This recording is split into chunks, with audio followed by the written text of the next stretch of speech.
Gary Ridgway, the Green River Killer, couldn't remember his first murder clearly. He mentioned leaving bodies in open places like against fences or in busy areas, thinking the victims might have regained consciousness and walked away.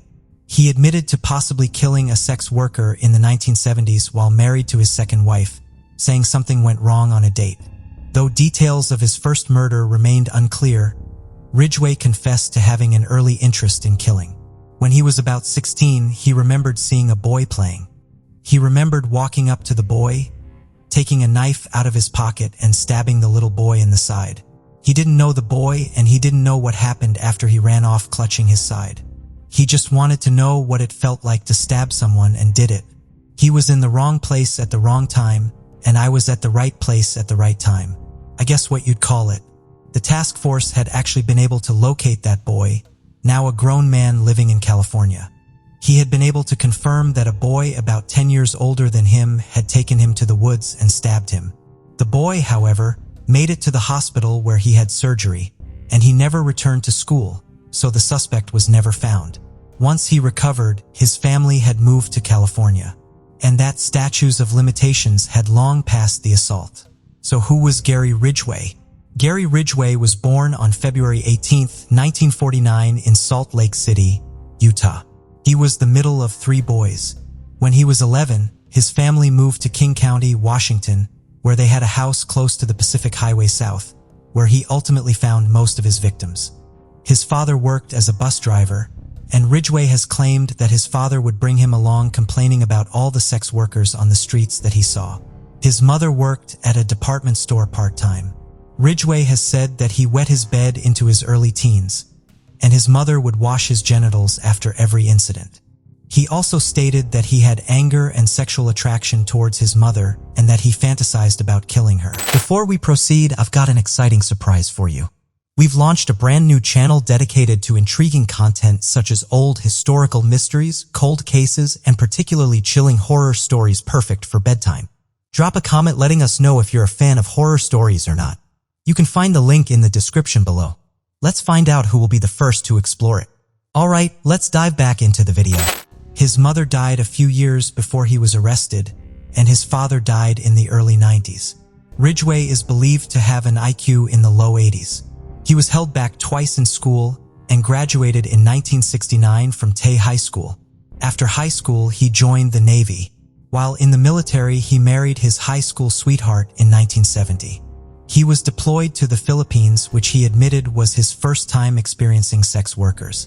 In 1971, he was honorably discharged from the Navy and returned home. While he'd been away, his first wife had begun a relationship with another man and had filed for divorce, and they were divorced by 1972.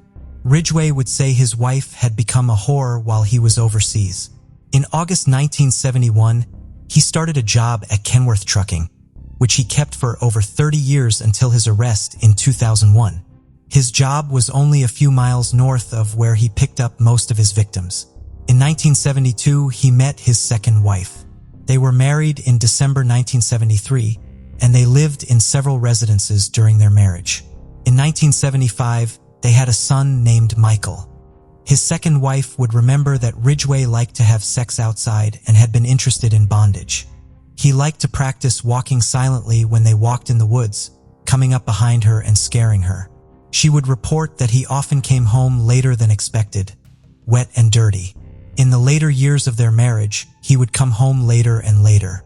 At least once, Ridgway admitted that he came up behind his second wife and choked her in what he called a police-style chokehold. After their relationship deteriorated in 1980, they separated. In 1981, their divorce was finalized and she got full custody of their son. Ridgway then only got to see him on alternate weekends. In November 1981, Ridgway bought his house at 21859 32nd Place South, King County, Washington. This was where, in his 2003 interview, he admitted to taking and killing the majority of his victims. He admitted that he didn't kill any woman in the house for 6 months in 1982 when he had renters living in the house and he lived alone there until 1985. After his second divorce, Ridgway had several relationships with women. Some he met at organizations for single parents, parents without partners. He even got engaged again and planned to be married in June 1984, but she ultimately ended the engagement after she had met someone else. In February 1985, he met his third wife at the Parents Without Partners group. Several months after they started dating, she moved into his house in Place South. In 1988, they got married. They moved several times but always stayed in the King County. Ridgway owned a residence in Des Moines, Washington. He then moved to Auburn, Washington, where he lived until his arrest in 2001. His third wife and many of his ex-girlfriends would be shocked to learn that Gary Ridgway had been killing women during their time dating him. His third wife has talked about how he was an amazing, caring, and involved man and that they had a good marriage. She said that he was good with his son and her children, and that she loved him at first sight. However, they got divorced in 2002 after his conviction. Law enforcement believed that Ridgway got away with his crimes for so long because he didn't fit popular perceptions of a serial killer at the time. He wasn't a loner. He had always been in a relationship or married. He had no violent criminal history. He was steadily employed for 30 years. After his arrest and confessions, his brother came forward saying that he had never displayed any abnormal behavior in front of him. The people who knew Gary Ridgway best didn't know him at all. Gary Ridgway is considered to be one of America's most prolific serial killers, having been convicted of 49 murders and is believed to have killed more than 70 women between 1982 and 2001. At that time, only one known victim had escaped Ridgway, Rebecca Gay, and her case could never go to trial as a statute of limitations had passed by 2003. Gary Ridgway had 3 unidentified victims. One victim was known previously as Bones 10, but was identified in 2020 as Wendy Stevens, who was Ridgway's youngest victim at 14 years old. She had run away from her home in Denver, Colorado in 1983, and her remains were found in March 1984. The last 2 unknown victims are called Jane Doe B11, who was found in 1986, and Jane Doe B20, who was found with the help of Ridgway in 2003. Authorities are still hopeful to identify both victims. Authorities believe that there may still be more victims out there. We may never know the exact number that Ridgway killed. Gary Ridgway currently resides in the Washington State Penitentiary in Walla Walla. He will never be free, and he will die in prison. What do you think about it? Tell us your thoughts in comments below. Let's continue. Once the task force knew about Gary Ridgway, they started talking to people who knew him. They also spoke with witnesses who saw some of the victims last. Some people could sort of recognize him in pictures, but not completely. There were stories of someone using different colored pickup trucks, while Gary had a maroon one. But they found out he could use his brother's blue truck and his father's truck too. The investigators interviewed Gary Ridgway many times over the next few years. At one point in 1984, he would be brought in for a polygraph asking if he knew anything about the Green River killings and if he'd met any of the victims. He passed the polygraph, saying he didn't know anything about them. In 1987, Ridgway was served with a search warrant for his home, including several vehicles, his person, and his workplace. They found Ridgway at his workplace when they served the warrant. The search warrant was given because they'd found metal fragments consistent with ones found at Kenworth Trucking. Green carpet fibers were also found on several bodies, and interviews with people who had been inside his home reported seeing similar carpets in the bedrooms. What they were hoping to find more than anything else were victim trophies, as a reminder of their kills and an ability to relive their fantasies. After searching everywhere, his home, backyard, work locker, and several vehicles, they could not find anything that directly connected him to any of the victims. They did, however, get one piece of evidence they hoped would help. They got Ridgway to chew on a cotton ball and they had his saliva. Even though the task force was very suspicious of Ridgway, with no evidence being found that directly connected him to the victims, they were not able to take him into custody or charge him with any crime. From the saliva sample taken from Ridgway, they hoped that at the time, in 1987, they could get a blood type and match it to the blood type found in the bodies of the 2 victims in 1982. They were able to get a definitive match, but evidence would be put in the freezer in the hopes that they could use it in the future. In the late 1980s, the task force was reduced due to budget cuts with no concrete suspects and over thousands and thousands of man-hours devoted to the project. It cost more than $15 million from 1983 to 1990 to run the task force. That did not mean that they stopped looking for answers on who killed what was believed at the time to be more than 40 women. In 1992, one detective remained working on the Green River Killer case, Detective Tom Jensen. Detective Jensen was left to review the case files and look into new tips. In 2001, almost 20 years after the first body was found, he got approval to get evidence retested with new DNA evidence and sequencing technology. In September 2001, they found a match to the DNA found on all 3 of the victims. After all this time, the DNA matched Gary Ridgway. 2001, Gary Ridgway was arrested after trying to pick up a King County Sheriff's officer who was posing undercover as a sex worker. He had asked if she was dating and agreed to meet her down the road and was arrested on the spot. When being interviewed during his booking, he asked the detectives not to call his wife but said, quote, "You can contact the Green River Task Force. They know me really well." He was arrested while leaving work for first-degree murder. In December 2001, Ridgway was charged with 4 counts of first-degree murder in the cases of Marcia Chapman, Opal Mills, Cynthia Hines, and Carol Christensen. His DNA was found in the bodies of all the women except for Cynthia Hines, but due to her being found so close to the other victims, they had no doubt that the same person had killed her. We've covered Marcia, Opal, and Cynthia's cases, but 21-year-old Carol Christensen was found on May 8, 1983 in a wooded area in Maple Valley. She was dressed and her body had been posed. One of the only victims found this way. She was found on her back with 2 fish placed on her torso, a bottle of wine across her stomach, and sausages on her hands. She had also been strangled. Carol was last seen May 3, 1983, leaving her work at the Barn Door Tavern. She was supposed to return, but never did. Co-workers said she was known to hitchhike around the area. Later, Ridgway would be asked why he'd posed her this way, and he would say it was all an effort to confuse the task force at the time, that none of the items had a specific meaning and that he'd redressed her and placed things he had in his house that he didn't care about. Gary Ridgway pleaded not guilty to all charges. On April 15, 2002, prosecutors filed a written notice that they planned to seek the death penalty. Over the next year, detectives and prosecutors would go over all the believed Green River cases, hoping to find forensic evidence to file possible new charges. They would send hundreds of pieces of evidence to be tested.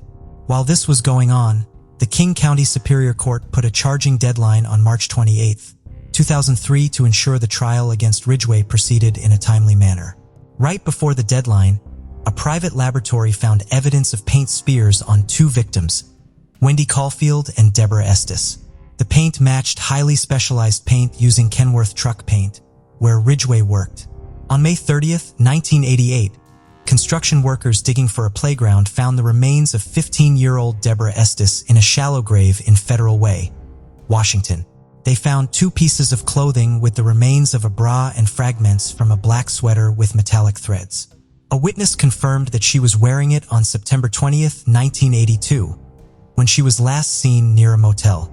Deborah was working as a sex worker at the time. Prosecutors would file 3 additional murder charges against Ridgway. For the murders of Wendy Caulfield, Deborah Estes, as well as Deborah Bonner, the last of the victims found in the Green River on March 27, 2003, the day before the deadline. Gary Ridgway would plead not guilty to the additional charges. The trial was set for July 2004. After reviewing hundreds of pieces of evidence and witness statements, they were unable to tie Ridgway directly to any further victims. But shortly after the additional charges, Ridgway's defense team came to the prosecution with a proposition. If they removed the death penalty, Ridgway was willing to plead guilty to the 7 counts of murder, give details, and plead guilty to an additional 40 to 47 additional counts and serve life in prison without parole. In King County, as well as direct detectives to undiscovered remains of the victims not yet found. In April 2003, the prosecution had a decision to make. They could go to trial with the 7 counts and put it to the jury, hoping they would get the death penalty, or they could take the deal. Ridgway would spend his life in prison, and more than 40 families and the task force would have answers they'd waited decades for. On June 13, 2003, the prosecution agreed to the plea agreement that would put Gary Ridgway in prison for the rest of his life. Gary would provide information on all the crimes he'd committed in King County before and after the 1982 to 1984 killing spree. He would also show detectives locations of previously undiscovered remains and would give details only the killer would know of the official known victims. Detectives were able to determine victims for which Ridgway was not responsible, and those cases could be looked at with an eye on a new suspect. The plea agreement contract included that if Ridgway was not completely candid or if he failed to disclose any of the victims, he could face the death penalty for all of his crimes. Starting in June 2003 and continuing for 5 months, Gary Ridgway was interviewed by the prosecution and task force detectives. Ridgway would claim he killed over 60 women in the King County area. As part of testing his claim to have killed his victims, he led detectives to places he left bodies and gave intricate details not previously known to detectives that had worked that case for decades. He also led them to locations that were never originally attributed to the Green River Killer. He also took them to sites of previously undiscovered remains that were missing persons believed to be Green River Killer victims, including Pammy Event, April Buttram, and Marie Malvar, the teen he was previously questioned about in 1983. He gave details of remembering being interviewed about Marie. He had leaned against the door while being interviewed so that detectives would not be able to see the scratches she had left on his arm the day before. He had poured battery acid on the scratches to disguise them. He talked about how often he did things like that. If he got hurt while moving a body, he'd fake a work injury and go on workers' compensation. He said he didn't smoke or chew gum, but would often leave wrappers and butts, even motel flyers at crime scenes to confuse law enforcement, that he would hide scratches. In his interview, he would also admit that if he got scratched, he would cut the victim's fingernails to avoid detection. In 1984, Ridgway wrote a letter to a local newspaper. It was typed, not handwritten, and it was titled "What You Need to Know About the Green River Man." It gave falsehood of what the person did for a living, saying he was a salesman. It also gave details of the crimes, including the fingernails being cut, which investigators did not know until told to them by Ridgway. The letter was sent to the FBI and was concluded not to be from the killer. Gary confirmed that it was, in fact, from him. One of the last things he did to try and throw off the task force was when he dumped 2 bodies in Portland, Oregon, trying to get the task force to believe that he'd moved on. During his 2003 interview, he first started by giving bits and pieces of information, because he didn't want his friends or family knowing what he had done. Early on, he would claim that he didn't plan to kill women when he picked them up. He would wait until something had provoked him into a rage. He would later admit that he would always plan to kill the women once he picked them up, offering them more money than they'd asked for because he knew he would never pay it, and that he might actually make money if the women had any cash on them when he killed them.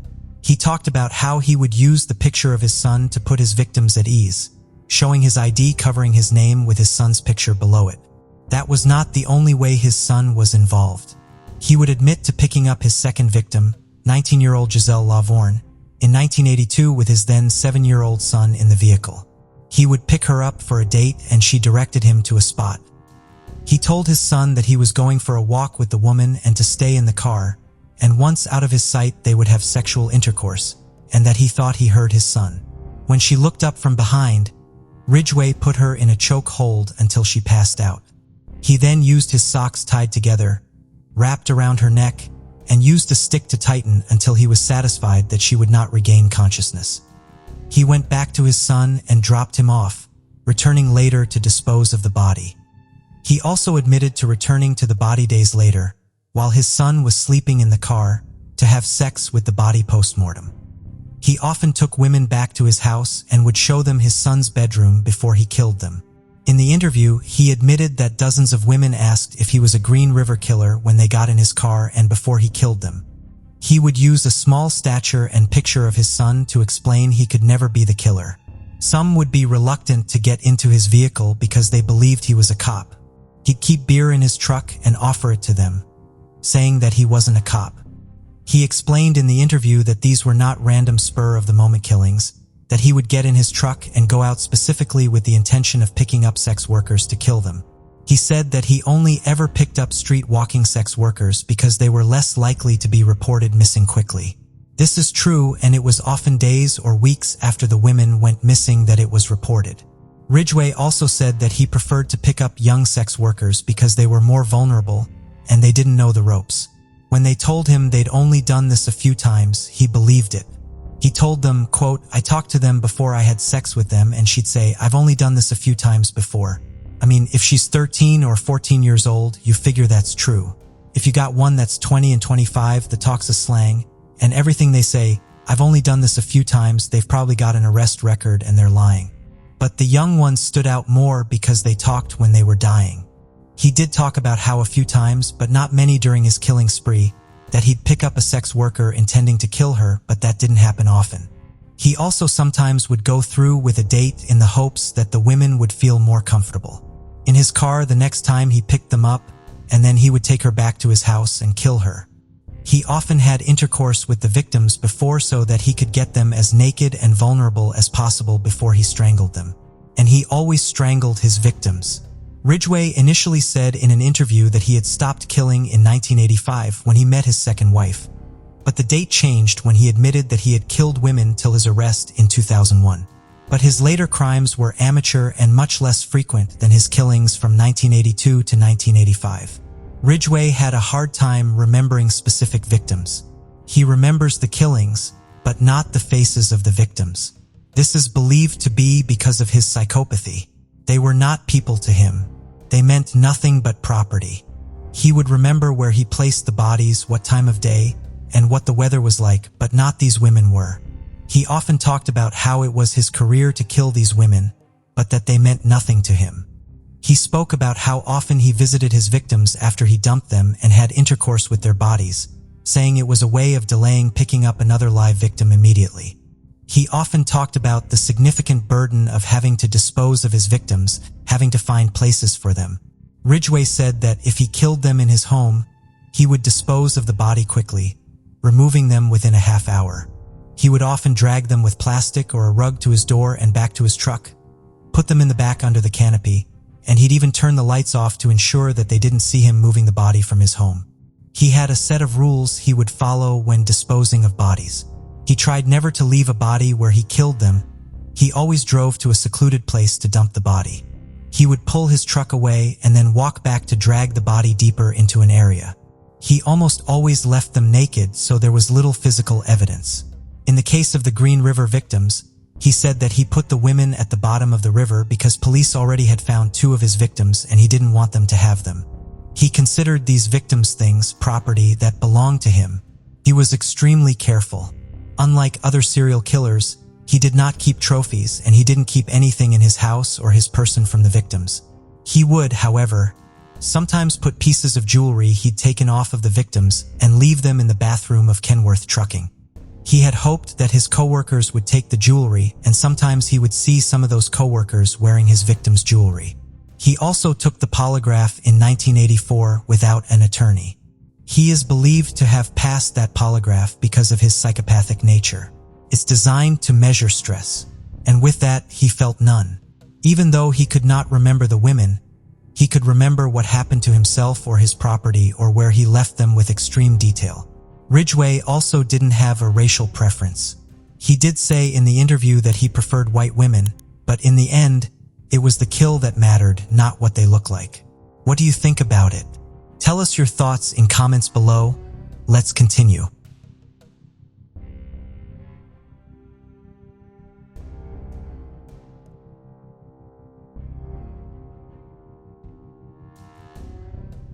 Before we continue, 90% of you haven't subscribed to our channel, so if you like this video, please subscribe.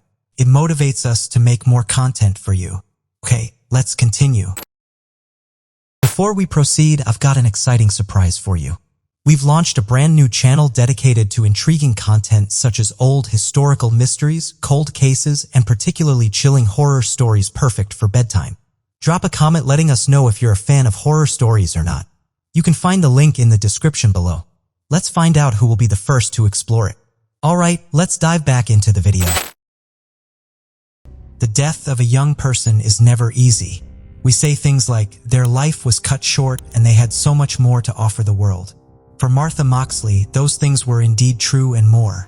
Martha never got the opportunity to grow up and change the world. Her legacy was ripped from her, taken by force by a selfish individual who felt entitled to her. Martha's name has become synonymous with violence, and her killer walks free, leaving her family to advocate for her justice. In the summer of 1974, Martha Moxley and her family moved to Greenwich, Connecticut. Their new home was in Bellhaven, an affluent, gated community in the heart of the state. The Moxley family had moved from California, where Martha and her brother John had been born and raised. Their father, John David, was a partner in a corporate accounting firm, and their mother Dorothy was a homemaker. Both were loving parents, and the family lived a seemingly charmed life. At school, both Martha and John excelled. Martha, in particular, was very popular. She made friends quickly and had an outgoing and vivacious personality. In the fall of 1975, Martha was a Western Junior High School sophomore. Martha got good grades in school. She was athletic, talented in various arts, with an affinity towards drawing and sketching, and had even been voted the most popular girl in school in her yearbook. Those who knew her said Martha was kind, confident, and easy to get along with. She was upbeat and friendly and was often surrounded by friends. Martha was also family-oriented. She didn't mind spending hours and hours with her family on trips or at home. However, like most teens, she wasn't perfect. Sometimes she would miss curfew, sneak a beer, or get caught smoking cigarettes. However, by and large, her parents noted she was a good kid and didn't have any concerns about her. They trusted her ability to make good decisions and felt she was responsible and level-headed. That summer, she made a new group of friends that she'd met at the Bellhaven Club within the gated community. With her new friends, they hung out at the pool and played tennis. According to her diary, it was there that she met a boy she was dating, but the relationship was very innocent. In the fall, Martha had just gotten her braces off, and she'd also tried out for the cheerleading team at her school. Her diary revealed her excitement for both of those events. Bellhaven was a very secure, exclusive gated community. Anyone in and out was checked by security. Crime rarely occurred there, and it was assumed to be highly safe. All the neighbors knew each other and all the kids seemed to get along. It was the kind of neighborhood where parents trusted other parents and felt that they had each other's backs.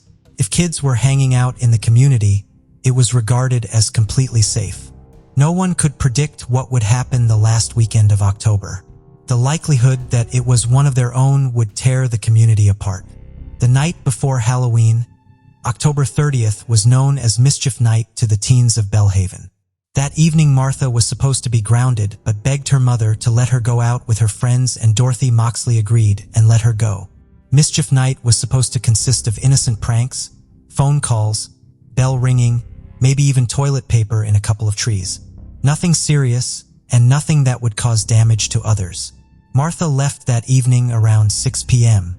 She was accompanied by a somewhat large group of kids from the neighborhood. She left the house with her friend Helen and was due to come home at her 10 p.m. curfew. Dorothy stayed up, waiting for Martha to come home, and once Martha's curfew had passed, she called over to Helen's house to check in and ask if Martha was still with her. Helen said Martha wasn't there. Martha was still at the neighbor's house, last seen with the Scudgel boys, 17-year-old Tom Scudgel and his younger brother, 15-year-old Michael Scudgel. After the call with Helen, Dorothy was sure she would see Martha crossing the street to come home. As the hours passed, she eventually fell asleep sitting beside the window, waiting. The following morning, Dorothy checked Martha's bedroom and noticed the bed had yet to be slept in. She raced around the house, and when she couldn't locate Martha, she called the police. She knew right then that something was deeply wrong. The police, however, weren't initially concerned. They reassured Dorothy that missing teens usually turn up at a friend's house, but Dorothy knew Martha and something wasn't right. She and her son John decided to go door to door to ask neighbors if they knew where she was. The first place she went was over to the Skakel house. The father, Rushton Skakel, was a widower with 7 children. Ruston was the brother of Ethel Kennedy, wife of John F. Kennedy. Tom Skakel answered the door and told Dorothy he had not seen Martha since the night before, and neither had his brother. Dorothy continued knocking on doors and calling friends to no avail. Soon the entire neighborhood would be out looking and calling out for Martha Moxley. A classmate of Martha's made the horrific discovery while cutting through the Moxley property. Was the body of 15-year-old Martha Moxley. Martha lay face down in a pool of her own blood. Her head had been bludgeoned with a golf club, and she'd been stabbed in the neck. The golf club was mostly recovered, having been shattered into 4 pieces. However, the handle was missing. It was revealed that Martha's jeans, underwear, had been pulled down to her knees, but officials have stated that she wasn't sexually assaulted. Detectives speculated that Martha had been attacked only 200 feet from her front door. The first blow appeared to have been to her jaw, signifying she had faced her attacker, but evidence showed she'd been taken by surprise. She didn't have many defensive injuries, and the initial blow to her face had likely rendered her unconscious. There were drag marks from the initial attack site to under the tree where her body was found. The golf club was then likely broken into pieces, and a sharp portion of the shaft was used to stab Martha to death. No one heard or recalled hearing any screaming, but several neighbors reported their dogs barking from 9:45 till about 9:15 p.m. Trees on the property shielded Martha's attack from the view of Dorothy and other neighbors who could have witnessed it. There had only been one street lamp nearby, and it likely would have been quite dark. The discovery of Martha's body sent shockwaves through the community. Police were called to the scene, and they uncovered a bizarre clue during their initial investigation. The golf club used to bludgeon Martha belonged to the Skakel family, matching a set found there. The media went into a frenzy once the Skakels became involved in the investigation. Though the Skakels didn't share the name, the Kennedy connection drew wild media attention. In addition to the family being wealthy, well-connected, all in their own right, Rushton was the heir to a coal empire.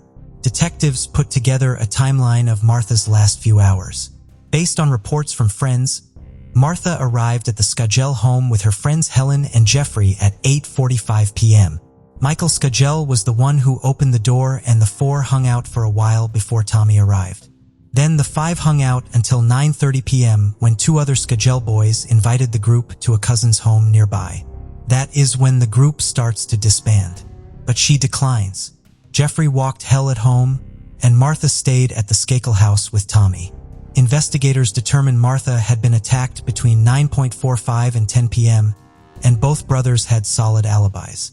Tommy, who was the last person seen with Martha, told police he said goodbye to her around 9:30 p.m., and then he went inside to complete a school assignment, and then watched a television program with their live-in tutor. Similarly, Michael told investigators he was away from home between 9:15 p.m. and 11 p.m. at his cousin's house, and his story was corroborated by his cousins. In Martha's diaries, she revealed that both Skakel boys had been flirtatious with her at some point. She'd been practicing driving, and while in the car, Tommy had put his hand on her knee twice, which she had pushed away both times. She also said that Michael had been drunk and, quote, made an ass of himself. In her diaries, she doesn't appear to have reciprocated any romantic feelings for either boys. Still, that evening on October 30th, Hella remembers Martha and Tommy being playful and flirty with each other. Other friends revealed seeing Tommy and Martha go off behind a fence, and the two were later seen kissing around 9:30 p.m. Tommy became a prime suspect and was interviewed by detectives. Initially, detectives had been allowed to do a cursory search of the Skakel property. However, when it became clear that Tommy was being investigated as a suspect, Rushton stepped in with a small army of lawyers and stopped cooperating with law enforcement.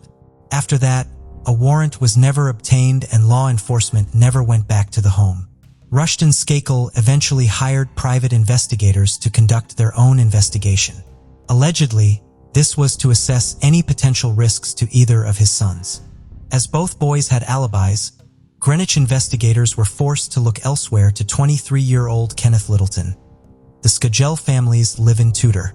Those in the Skagel household claimed Kenneth was outside at 9:45 p.m. to investigate a noise and returned around 10:25 p.m. Investigators dug deeper into Kenneth but found no reason for him to want to harm Martha, as the two had never met.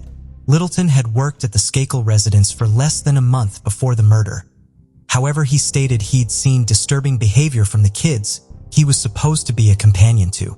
He said he learned quickly that Michael was already developing issues with alcohol. He said once he discovered a chipmunk that had been killed with a golf club and pinned to the lawn with golf tees pierced through its body. He said he approached Michael about the chipmunk and asked if he'd done it.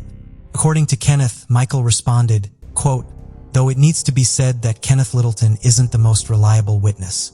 Year after Martha's murder, he was fired from his job and harbored a deep resentment towards Rushton Skakel. He'd been fired because the eldest Skakel's kids' grades had gone down, and he had a series of substance abuse issues. He was hospitalized after attempting suicide, and it would take him over a decade to get his life back together. Without any solid evidence, the case went cold until 1991, when the case was reignited. In 1995, investigators discovered leaked documents from the private investigators that Rushton Skakel had hired. Documents revealed that Tommy and Michael had lied to Greenwich investigators during their initial interviews. Michael revealed to his father's private investigators that he'd not gone straight home at 11 p.m., and instead he went over to Martha's house, climbed a tree, and masturbated outside what he believed was Martha's bedroom window. According to Michael, he used to go around the neighborhood peeping into windows to, quote, jerk off. He said this was the first time he'd gone to Martha's house, and he hadn't initially realized the room he was at wasn't Martha's. It was her brother's. In the documents, it was also discovered Tom had last seen Martha closer to 10 p.m., not 9:30 p.m., throwing out half an hour of his alibi. Tom initially denied kissing Martha, but eventually stated that he'd kissed her and the two had made out for a while before she went home. Both now had provided reasons as to why their DNA may have been found either on Martha's body or near the crime scene. Also, Michael's main alibi had been Helen, who had stated she saw Michael get in a car and drive away from the Skakel home. Helen was discovered to be a close family friend, and no one else could corroborate an alibi for Michael between 9:30 and 11:30 p.m. A new witness also came forward claiming Michael had confessed to Martha's murder during his time at the land school, saying, quote, "I'm going to get away with murder. I'm a Kennedy." The school was a private institution that was part rehab, part psychiatric treatment facility. Michael was sent there after he caused a severe car accident while driving drunk. However, these claims were never substantiated, and the witness that had come forward died of a drug overdose before his statement could officially be taken under oath. In 1998, a grand jury ruled that there was enough evidence to arrest Michael Skakel for the murder of Martha Moxley. The theory was that Michael had a crush on Martha and that he went into a jealous rage when he saw Martha and his brother Tommy kissing. He then lied in wait for Martha to go home, attacking her with a golf club from his house and killing her. In 2002, audio recordings made by Michael Skakel were leaked to the prosecution. The recordings were for an autobiography Michael wanted to be written, and the audio recordings were used to shop around to different publishers. The unpublished book was sent to be called, quote, "Dead Man Talking, A Kennedy Cousin Comes Clean." In the recordings, he detailed what he remembered from October 30th, 1975. The recountings closely resembled what he'd said to his father's investigators, but also revealed that he'd been drunk and had been smoking pot, and he said that he'd been sexually attracted to Martha and, quote, "I wanted to kiss her, I wanted her to be my girlfriend, and I was going slow, being careful." The truth is that with Martha, I felt a little shy. I thought that maybe if we spent the evening together at my cousin's, something romantic might develop between us. After that, he went back to claiming that he'd gone to his cousin's house. However, the recording further cemented the theory that Martha's rejection and seeing Martha kissing Tommy may have been the trigger that set him off. On January 9th, 2000, Michael Skakel was arrested and charged with the murder of Martha Moxley. He was released later that day on a $500,000 bail. Initially, he was arraigned as a juvenile due to his age at the time of the crime, but a judge later ruled that due to the severity of the murder, he should be tried as an adult, and his trial began on May 7th, 2002.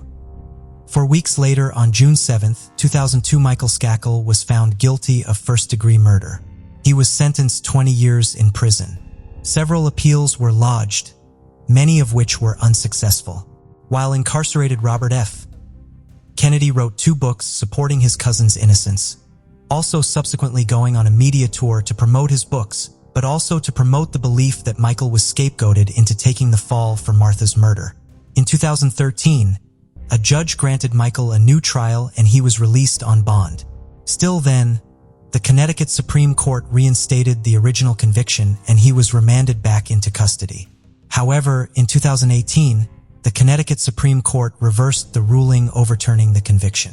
In 1975, the original investigators from Greenwich PD were noted as inexperienced in investigating this type of crime. It's unclear how much of the evidence had been preserved correctly. At the time, Greenwich wasn't known for many murders, and so when dealing with a case of this magnitude, having inexperienced law enforcement working the case could have been detrimental. The best chance of my getting this parole is to admit guilt to this crime. But again, 10.5 years later, I can't do that. I did not commit this crime. As far as re-examining evidence, it is unclear if the clothing worn by Martha was ever re-examined for DNA, or if it might be worth exhuming her body to see if any new forensic evidence can be found. Keeping in mind, her body had been dragged 80 to 90 feet, and there should be DNA left behind from the killer. Accusations of special treatment for the Skagel family also plagued the original investigation. Once the murder weapon had been identified as coming from the Skagel home, proper search of the property was never conducted. This seems to have been a huge lack of judgment from law enforcement. A key piece of evidence was also never found. It was the golf club handle. That piece likely holds key evidence that could directly point to the killer by way of fingerprint or DNA. There also appears to be several pieces of evidence missing from the original case file. Photographs from the autopsy were cataloged but have since disappeared, along with other pieces taken by the medical examiner. This case gets more and more mysterious. Missing evidence, bumbled police investigations, and accusations of special treatments, all in what appears to be an effort to protect a killer. Which begs the question, who is worth protecting? Or rather, whose reputation is worth protecting? And how much money does it cost? And whose pockets are deep enough to afford it? Michael Skakel was released from prison and is now a free man. According to reports, the state of Connecticut does not plan to retry Michael Skakel for the murder of Martha Moxley due to insufficient forensic evidence. Many of the original witnesses have now passed away. Many believe that had Michael Skakel not come from such a prominent family, the case never would have been dismissed, overturned, or ignored. Martha Moxley's killer likely still walks free, and her case remains unsolved, and justice for her murder has never been served. Martha would be 63 years old this year, but will remain 15 forever in the hearts of those who still remember her. Her father, who passed in 1988, never knowing what happened to his daughter. Dorothy, now in her early 90s, continues to keep Martha's murder case in the spotlight with the help of her son John. What do you think about it? Tell us your thoughts in comments below. Let's continue.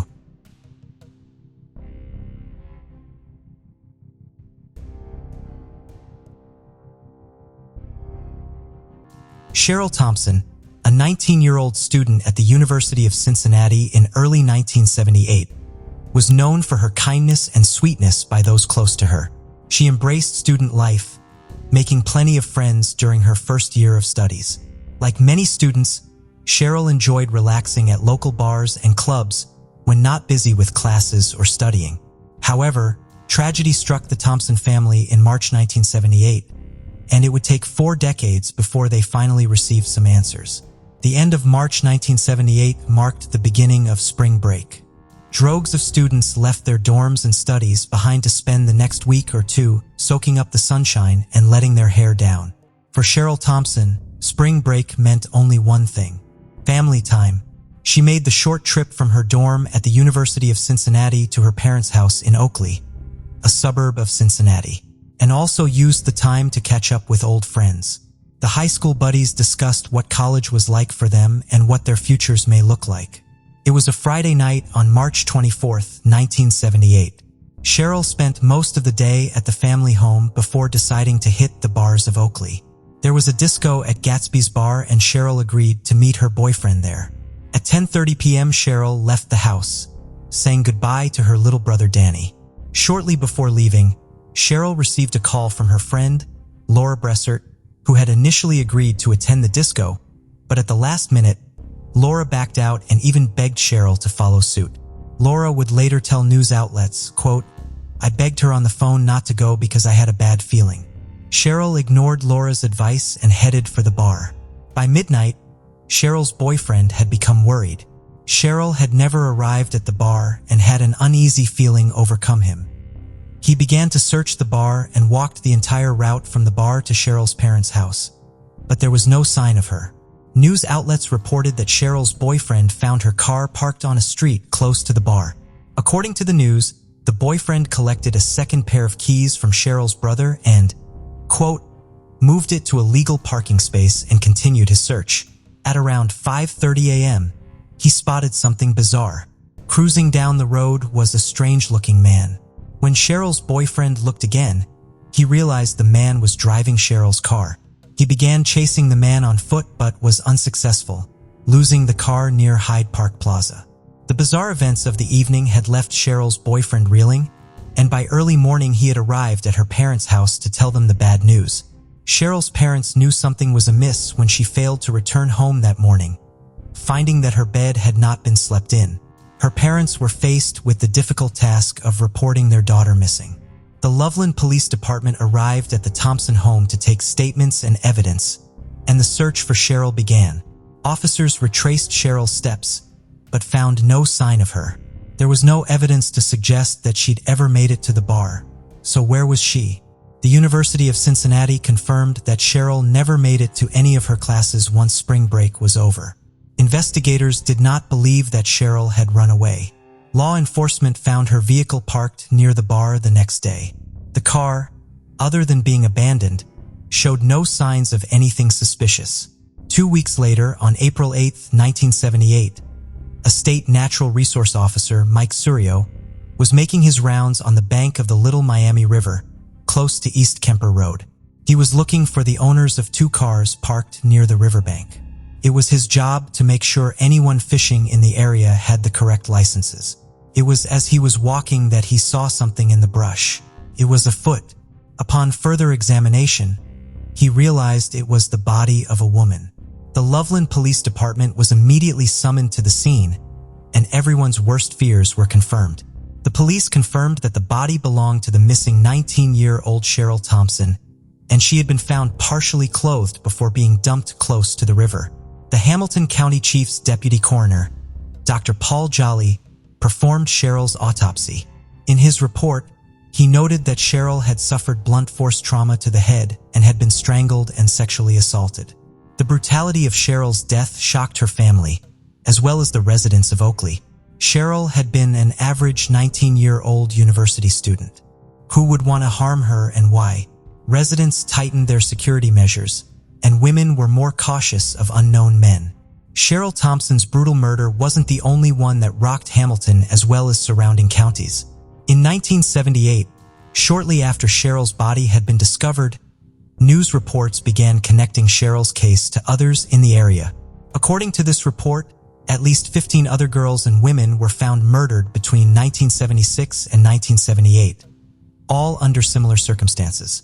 The list reported goes as follows: Lisa Jansen, 12 years old; Charmaine Stola, 17 years old; Nancy and Theobald, 18 years old; Diane Sue McCroby, 16 years old; Elaine Bear, 15 years old; Nancy Gritzby, 23 years old; Victoria Hincher, 24 years old; Dorothy Sullivan, 18 years old; Linda Dyer, 15 years old; Mary Ruth Hopkins, 21 years old; Carol Sue Klabler, 16 years old; unidentified, 25; Susan Gorman, 19 years old; Linda K. Harmon, 17 years old; Cora Ellen Durham, 27 years old. Hamilton residents feared a serial killer was on the loose, and nobody knew who could be next. In 1978, DNA evidence was not yet available. However, the coroner, Dr. Jolly, and crime scene investigators obtained swabs from Cheryl's body to preserve for future use. One of these swabs was what was now commonly referred to as a sexual assault kit. Dr. Jolly could not establish an exact time of death, although he believed she'd been there for around 3 days. Cheryl had been missing for much longer than 3 days, so what had happened to her during that time? Cheryl's boyfriend was thoroughly interrogated and questioned, and he was eventually dropped as a possible suspect. Investigators combed through Mountain's paperwork, looking for a golden clue, but Cheryl's case quickly turned cold. For decades, the swab kit sat in paper bags in the evidence locker of the Loveland Police Department office. Cheryl's murder left a hole in her family's lives. She never finished her degree, started a family, or bought a home. The anniversary of her murder was a painful reminder to her family. In 2012, a glimmer of hope came when the Loveland PD decided to reopen the case. The DNA samples that had been sitting on shelves were once again analyzed. This analysis led to the discovery of a partial DNA profile. The profile was submitted to Cody's, but unfortunately there were no matches. Loveland investigators felt that they were back to square one. They now had a DNA profile, but needed help figuring out it belonged to. In 2012, the Loveland PD decided to submit the swab to a third-party ancestry database after seeing the success that it had brought to cases such as the Golden State Killer. The exact company used was not specified. When these DNA samples were sent off for analysis, the company took just a few weeks to narrow it down to a single family tree. A brother, cousin, and an uncle from this family agreed to submit to a DNA test, eventually ruled them out as suspects. Genealogists were able to tick off male members of the family until they reached one name, Ralph Howell. Howell had been employed as a delivery truck driver for the Cincinnati Enquirer and was an over-the-road truck driver. Ralph had died in 1985 in a car crash, but his criminal history cemented him as a primary suspect. 2 years before his death in 1983, but of the pretense that he would drive her home. Shortly after entering the vehicle, Howell pounced on the woman, throwing a rope around her neck and strangling her. Fortunately, the woman was able to escape and reported the incident to the police. Disturbingly, Howell was able to negotiate his charges, eventually settling on the charges of unlawful restraint, which was a misdemeanor. Howell was now free to do as he pleased, knowing that he would only be sentenced to misdemeanor charges. Investigators believe that this was not Howell's first crime, but it was the first time he'd been caught. In the wake of the DNA analysis, Ralph Howell's body was exhumed and a sample of his DNA was obtained from his jawbone. This sample was sequenced, and in November 2022, the Loveland Police Department, in cooperation with other agencies, posthumously charged Ralph Howell with the sexual assault and murder of 19-year-old Cheryl Thompson. Whilst Ralph is no longer with us, this conviction brings some closure to Cheryl's family. Cheryl's brother Bill told the media in a statement on behalf of the family, quote, "We are glad my sister's killer is dead and can't hurt anyone else. As a small family, we're still glad that they finally got some closure." Hamilton County Prosecutor Joe Dieters told the media, "There's no doubt in our mind that Ralph Howell was a serial killer. Along with the murder of Cheryl Thompson, Ralph is believed to have murdered a 17-year-old Charmaine Stola, murdered in 1978, 18-year-old Nancy and Theobald, murdered in 1977, and 24-year-old Victoria Hincher, murdered in 1976. Unfortunately, DNA was not recovered from these victims at the time of their murder, making it unlikely that law enforcement will be able to positively link Ralph Howell to the murders conclusively. However, due to the circumstances of all three murders and their closeness to Cheryl's murder, they are confident that all four are connected. At this time, it is unclear if the Loveland PD will go forward in trying to exhume these victims. Due to his employment in the trucking industry, law enforcement has stated that there may be other victims outside of the region where Howell lived.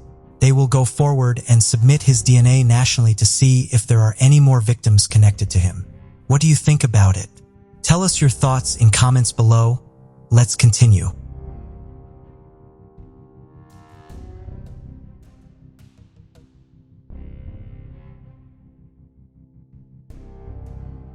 Before we continue, 90% of you haven't subscribed to our channel, so if you like this video, please subscribe.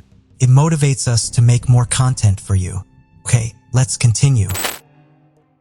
Thank you for joining us on this journey into the depths of unsolved mysteries. Cold cases not only challenge our understanding of the past, but also ignite our curiosity and determination for answers. Remember to subscribe to stay updated on our latest investigations. And if you have any information regarding the cases we've covered, don't hesitate to reach out. Together, we can shed light on the shadows of the past and bring closure to those who seek it. Until next time, stay vigilant, stay curious, and never stop seeking the truth.